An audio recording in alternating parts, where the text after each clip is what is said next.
Captain Jiho Park stood at the wide window of Earth's Space Defense Headquarters. His eyes were tired. He had not slept well for 3 days, not since the Raxian ships had appeared in Earth's skies. "Sir, they're sending another message," said Jin, the young communications officer. Her voice shook slightly. Jiho turned from the window. The large screen on the wall flickered to life. The face that appeared was not human. It had sharp features that looked like they were made of blue crystal. This was Emperor Kar of the Raxian Empire. "People of Earth," the alien ruler said. His voice was deep and cold. "Your time grows short. You have 3 more days to surrender your world to the Raxian Empire. If you refuse, we will destroy you all." The message ended. The room fell silent. "They have 10,000 warships," said Colonel Han, looking at the data on his tablet. "Each one could destroy a major city. We have only 50 ships that can even leave Earth's atmosphere." Jiho nodded slowly. The situation seemed hopeless. Humanity had only reached Mars with manned missions. They had just begun to explore the outer planets with robots. Now they faced an empire that controlled hundreds of star systems. "What about Dr. Kim's project?" Jiho asked.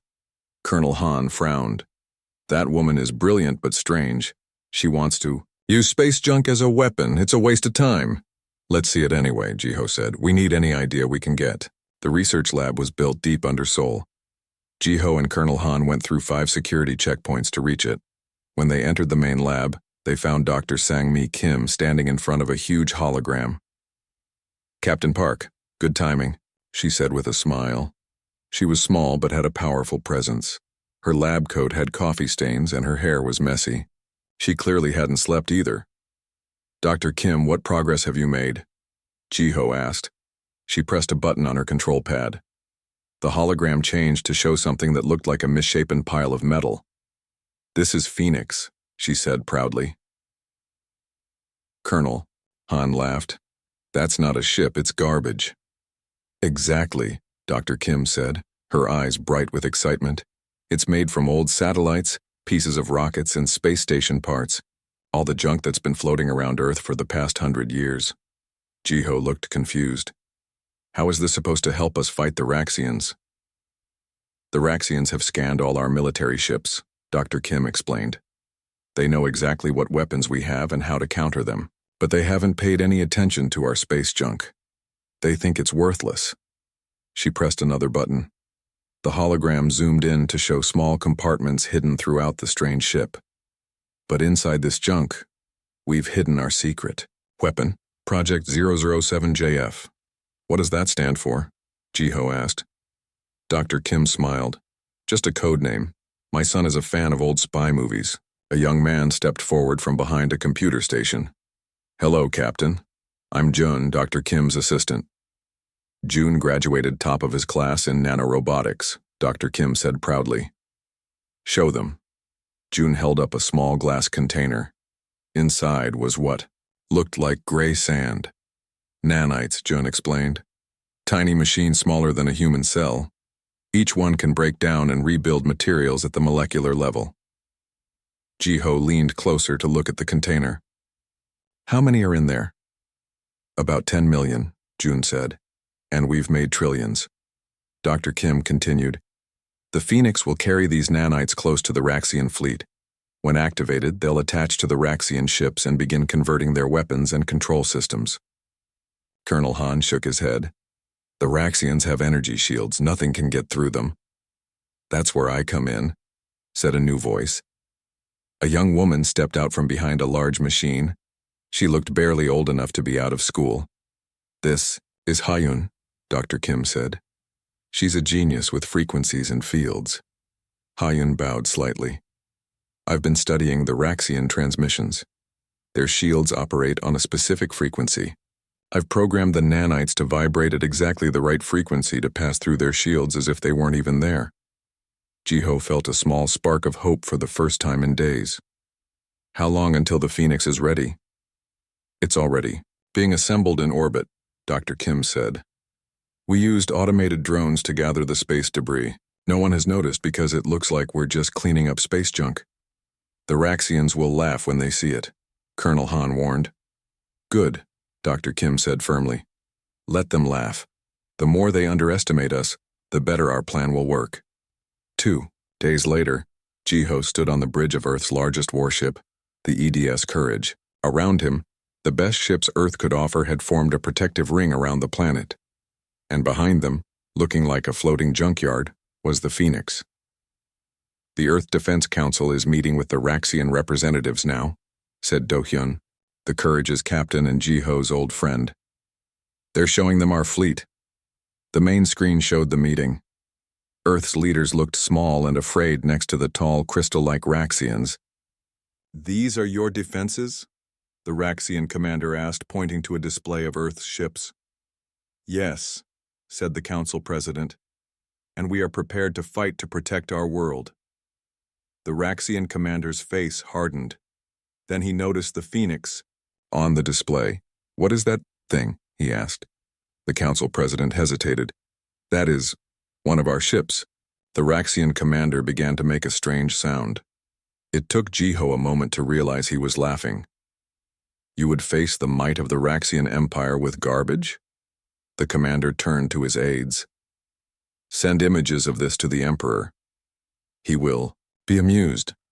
Minutes later, Emperor Kar's face appeared on screens all across Earth.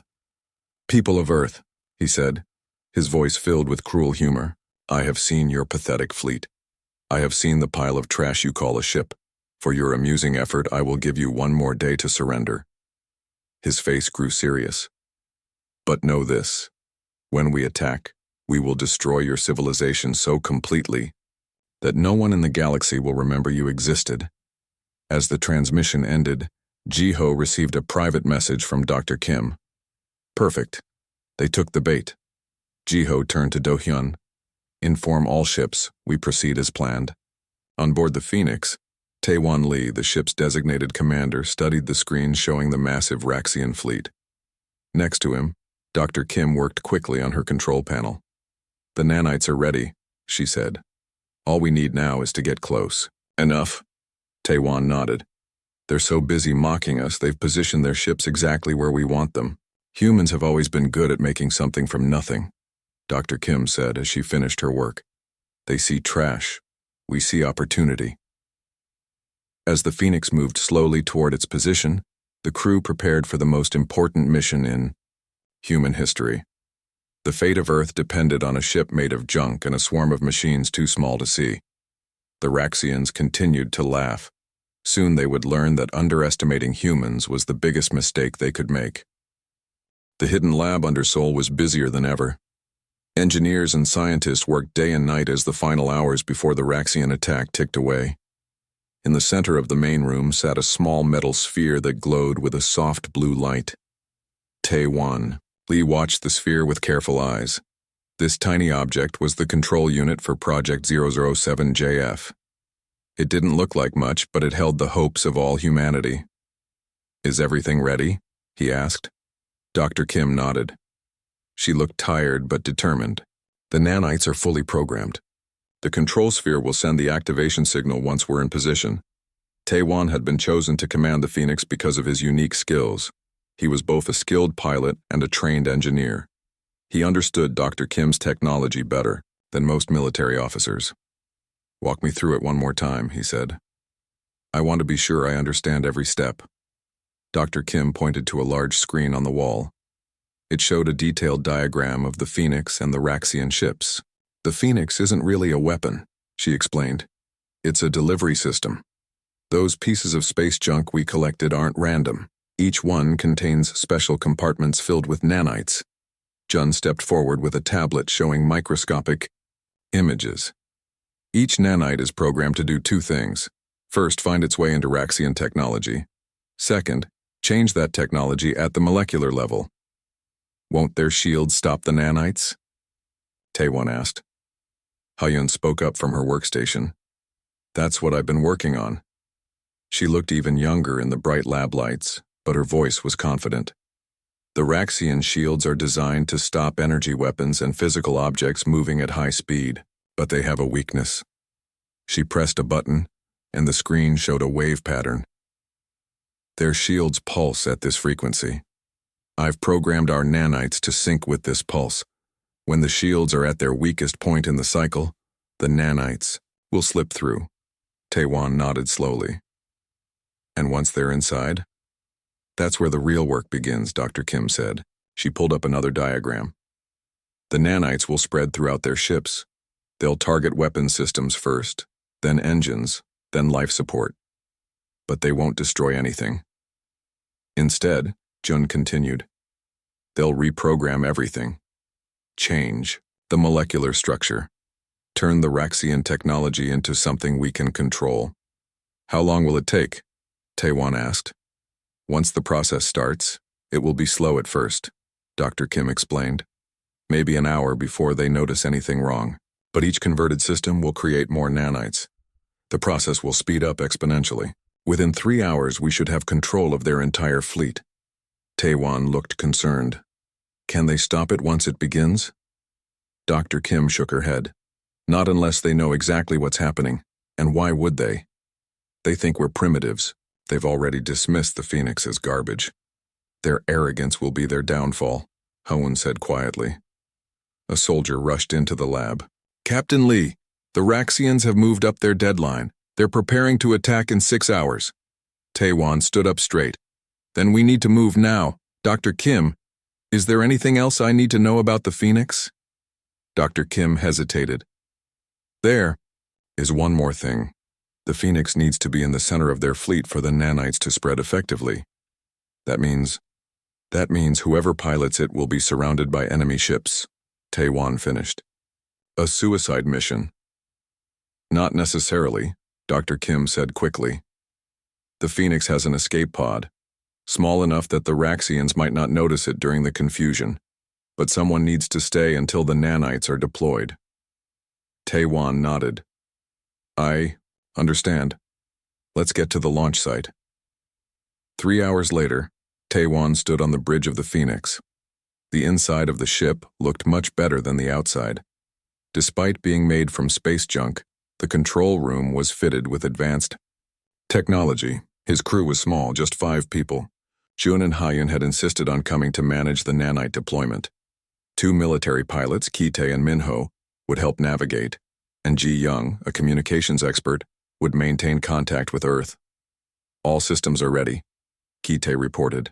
Though I use the word systems loosely, this ship is held together by hope and clever engineering. It doesn't need to last long, Taewon reminded him. Just long enough. On the main screen, they could see Earth's regular fleet moving into position. 50 ships against 10,000. It would be a massacre if their plan failed. Phoenix, this is Earth Command. Captain Jiho's voice came through the speakers. You are cleared for launch. Good luck.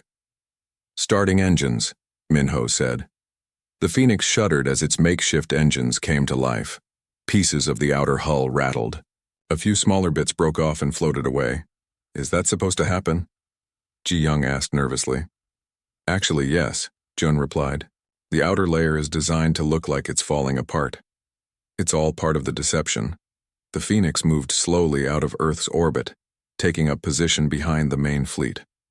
Almost immediately they began to receive transmissions from the Raxians.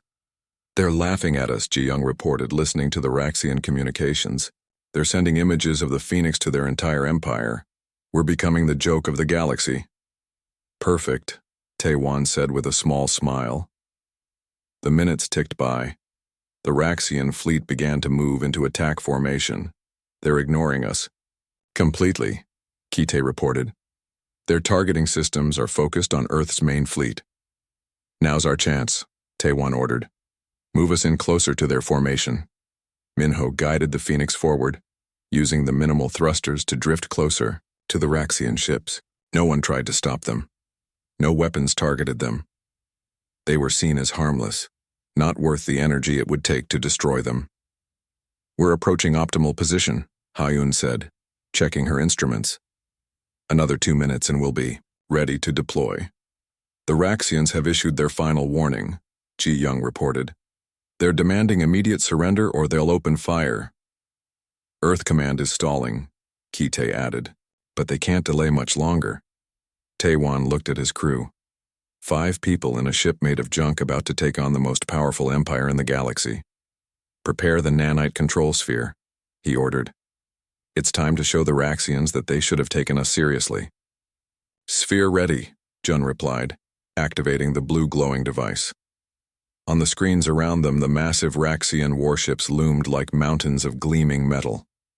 They had no idea that the real battle was about to begin, not with weapons of war, but with machines too small to see and human ingenuity too great to measure. For Earth, Taewon said quietly, activate Project 007JF. Jun pressed the activation button on the control sphere.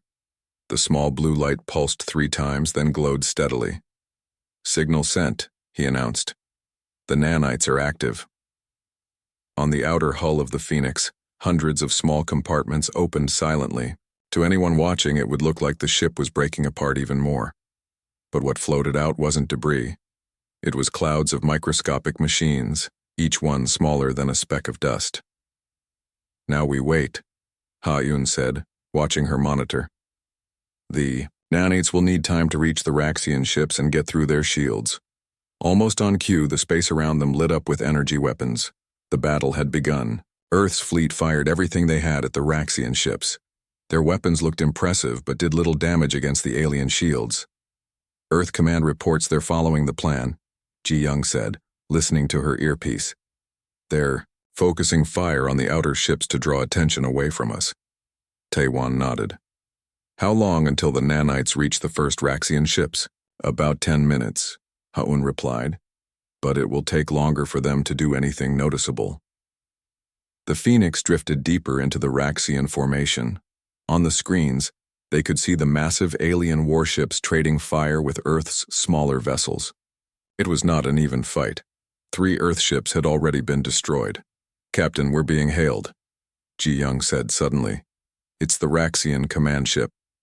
Taewon hesitated, then nodded. Put it through.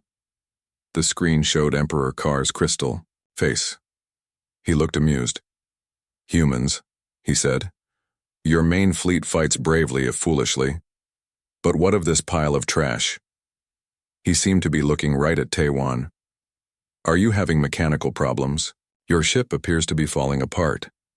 Taewon kept his face neutral. We are experiencing some difficulties, yes. Emperor Kar laughed. I almost feel sorry for you.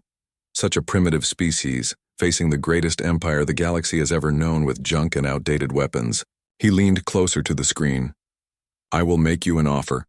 Surrender now, and I will spare your lives. You will serve as slaves, but you will live. That's very generous, Taewon said, trying to keep the Emperor talking. Every minute mattered, but I'm afraid I don't have the authority to surrender Earth. Then you will die with the rest, Emperor Kar said coldly. Though I may keep your garbage ship as a trophy, a reminder of how pathetic your resistance was. The transmission ended. Well, he's charming, Kite muttered. He's also overconfident, Minho added. He doesn't see us as a threat at all. Jun checked his instruments. The nanites have reached the first Raxian ships.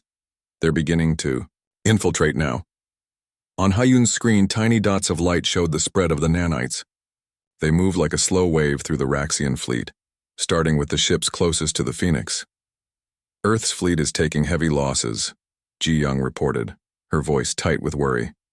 They can't hold out much longer. They don't need to, Taewon assured her. They just need to keep the Raxians busy for another 30 minutes. Outside the Phoenix, the battle raged. Beams of energy crisscrossed the darkness of space. Explosions flashed as more Earth ships were hit. The Raxians were slowly advancing, pushing toward Earth. First signs of nanite activity detected, Ha-Yun announced. Her eyes were fixed on her screen. Ship R-421 is showing power fluctuations in its weapon systems. It's working, Jun said, his voice filled with hope. The minutes passed slowly. More Earth ships were damaged or destroyed. The Raxian fleet moved steadily forward. But something was happening. More and more Raxian ships began showing strange readings. Nanite spread is at 40% of the fleet, Ha-Yun reported. The process is accelerating as each affected system produces more nanites. Suddenly, an alarm sounded on the Phoenix. "We've been targeted," Kaite said urgently. "One of the Raxian ships has locked weapons on us." "They've noticed something's wrong," Taewon realized. "Evasive maneuvers." Minho tried to move the Phoenix, but the makeshift engines struggled to respond. The ship shuddered and turned slowly. "We're not going to make it," Minho warned. The Raxian ship fired. A beam of energy shot toward the Phoenix, but just before it hit, the beam flickered and died. "What happened?" Ji-young asked. Ha-un smiled. "The nanites reached their weapons system just in time." More alarms sounded across the bridge. "We're being targeted by multiple ships now," Kite reported. "They know something's wrong." "Nanite spread is at 55%, June said, "but they're fighting back. Some ships are trying to purge their systems." Taewon made a quick decision. "We need to buy more time. Kite, prepare to activate Defense Protocol Alpha." Kite looked surprised.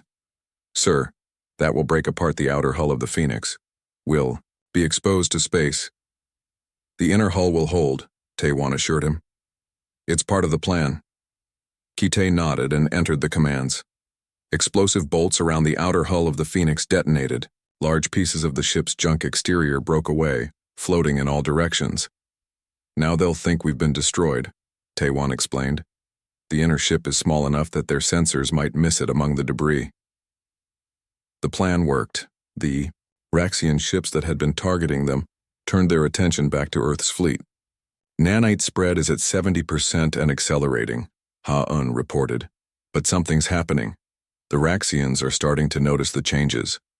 On the communications channel, they could hear confused Raxian commanders reporting problems. Weapons failing. Engines shutting down. Computer systems showing strange code. "Emperor Carr is ordering all ships to run full system diagnostics," Ji-young translated from the Raxian communications. "He thinks it's a computer virus." "In a way, it is," June said. "But no antivirus program can stop our nanites." The Phoenix's inner ship drifted silently among the debris of its own outer hull. From the outside, it would look like just another piece of space junk. But inside, the crew watched as the greatest space battle in Earth's history turned in an unexpected direction. "Nanite spread is at 85%, Ha-un announced. "Critical systems throughout the fleet are being reconfigured." On the main screen, they could see Raxian ships starting to power down. Their lights flickered. Their engines stopped. Even their fearsome weapons fell silent. "It's working," Taewon said quietly. "It's actually working. Earth Command is reporting. The Raxian attack has stopped," Ji-young said, her voice filled with disbelief. "All enemy ships have ceased firing. Nanite spread is at 92%, Ha-un reported. The command ship is now affected." On the small bridge of what remained of the Phoenix, 5 humans watched as the mighty Raxian Armada gradually went dark, not destroyed but transformed from within by machines too small to see but too powerful to stop. "Send a message to Earth Command," Taewon ordered.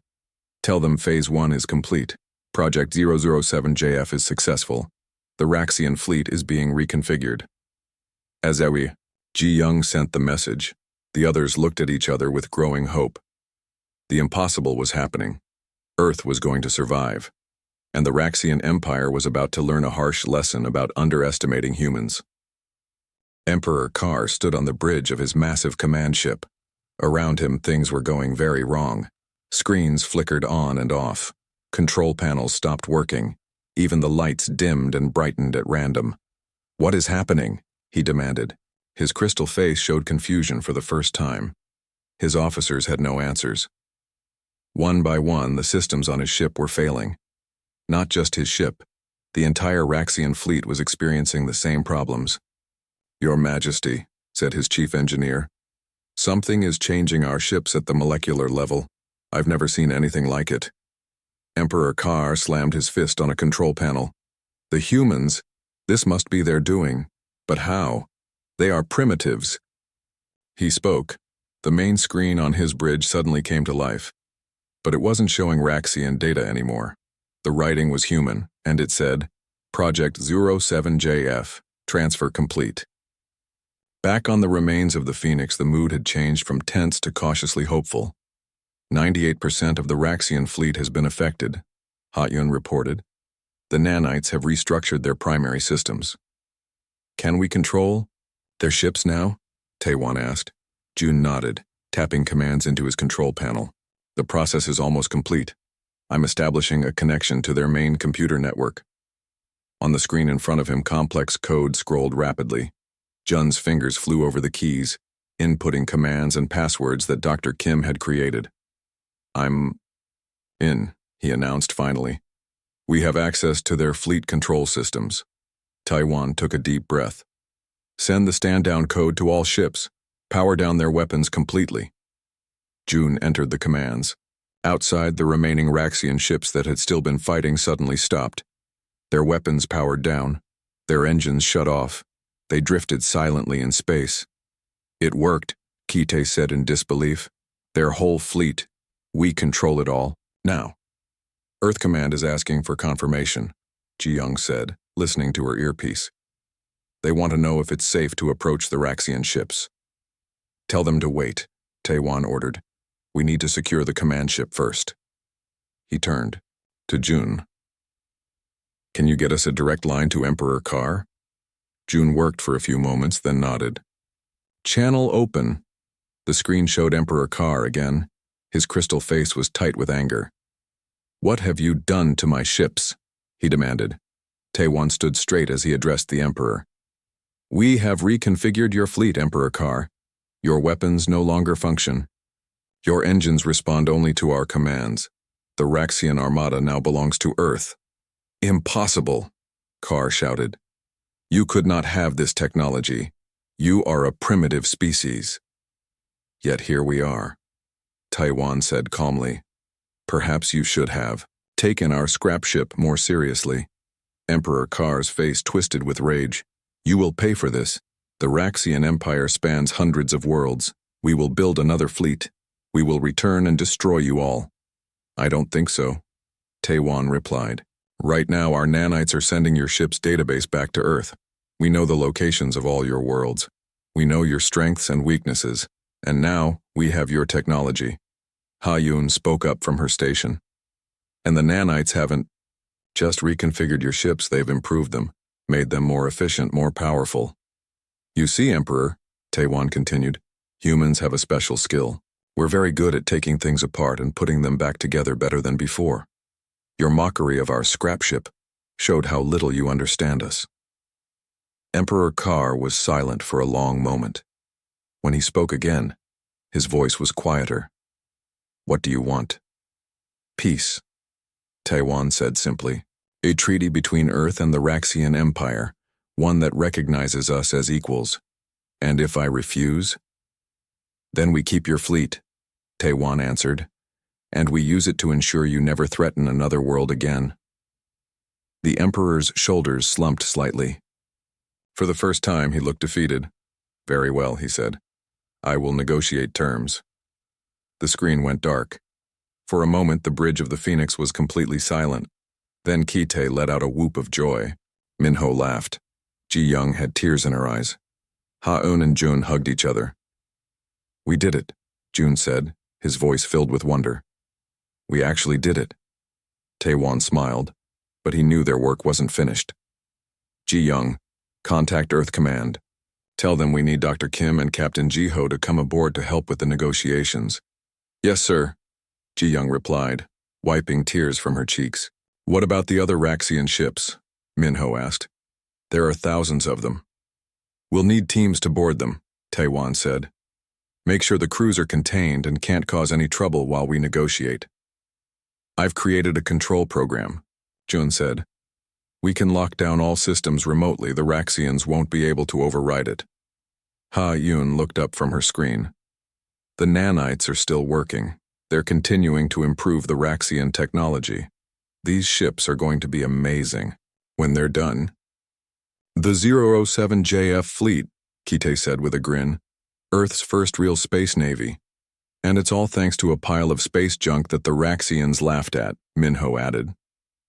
1 week later, Captain Ji-ho Park stood in the Grand Meeting Hall of the United Nations in New York. Beside him were Dr. Kim, Taewon, and the crew of the Phoenix. Across from them sat Emperor Carr and his advisors.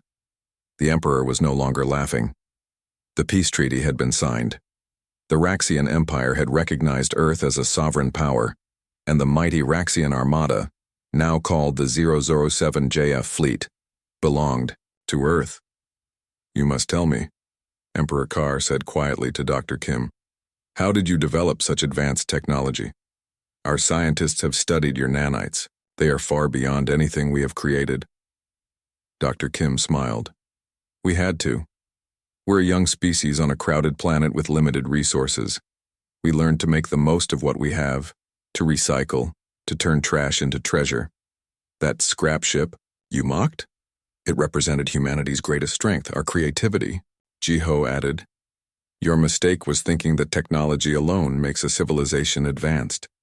But true advancement comes from innovation, from finding solutions where others see only problems." Emperor Carr nodded slowly. "A lesson my people have forgotten. We have been the strongest for so long we stopped looking for new ways to grow." He looked around the room at the humans. "Perhaps we have much to learn from Earth." After the meeting, Jiho found Taiwan looking out a window at the night sky. "Thinking about the stars?" Jiho asked. Taiwan nodded. "We've received messages from other worlds that heard about our victory. Some were ruled by the Raxians. Others feared they would be next. They all want to meet humans now." "The galaxy has changed," Jiho said, "and Earth's place in it has changed too." "All because of a ship made of junk," Taiwan said with a smile. "And the people who saw its potential," Jiho added. In the months that followed, the 07JF fleet was transformed. The former Raxian ships were rebuilt and improved by Dr. Kim's team. Their weapons were converted to tools for exploration. Their engines were made faster and more efficient. Earth established peaceful contact with a dozen alien civilizations. Trade routes were created, knowledge was shared, and a new age of cooperation began. As for the Phoenix, it was not forgotten. Though little more than scrap metal remained, it was carefully gathered and placed in the new Space Museum in Seoul. A simple plaque beside it told its story, the ship that saved Earth. And beneath that, in smaller letters, "Never judge by appearances. Never underestimate humans." The Raxian Empire had learned this lesson the hard way. They had mocked Earth's scrap ship, only to watch as their mighty armada was turned to 07JF. They had laughed at humans, only to discover that sometimes the most powerful weapon of all is the ability to see value where others see only trash. It was a lesson the rest of the galaxy would soon learn as well. Humanity had arrived on the Galactic stage, and they were here to stay.